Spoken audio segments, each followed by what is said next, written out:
Moi, je n'ai pas peur. Je n'ai pas peur. Même, qu'est-ce que je disais aux enfants? Le dernier même réussit. Le premier aussi peut échouer.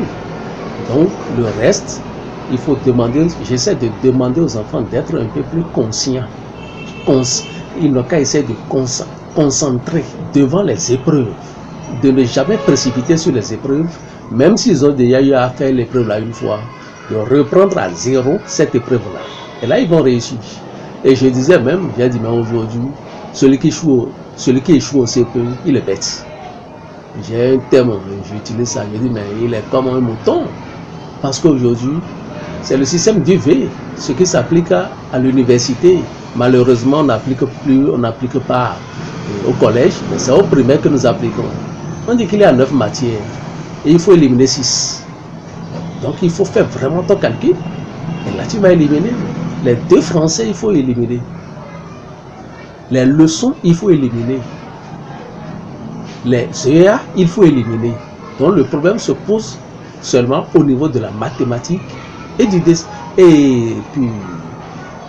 la dictée. Je me prépare pour l'examen du CEP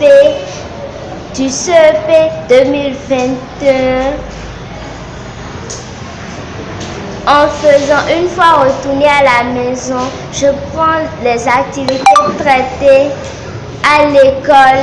Je refais ça moi seule au tableau. Une fois fini, je prends le cahier, je regarde si c'est la même chose avec ce qui est dans le cahier. Ici, en classe, tout se passe bien. Notre maître nous explique les leçons. Quand il y a des devoirs, il essaie de nous expliquer comment faire pour bien réussir.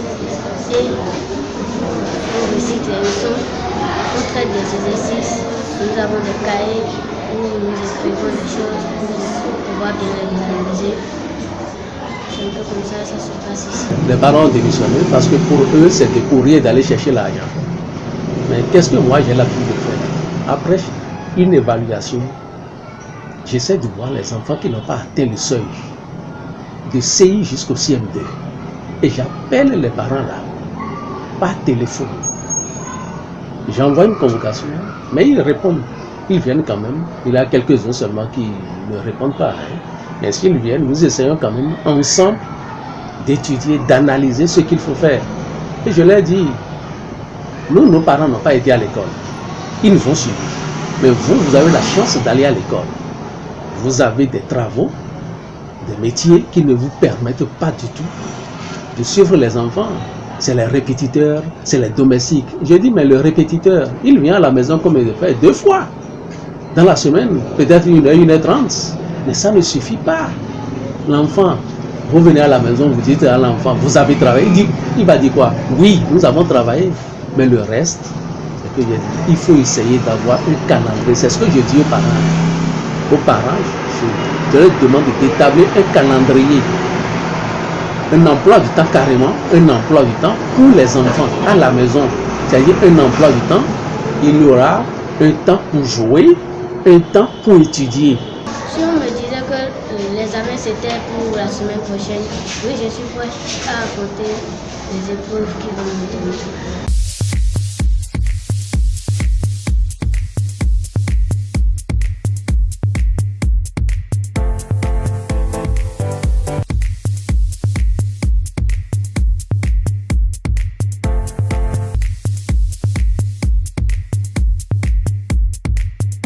Nous sommes à quelques semaines du CEP et ici à Bethléem, nous sommes en train de faire le bachotage, c'est-à-dire les grandes révisions avec les enfants.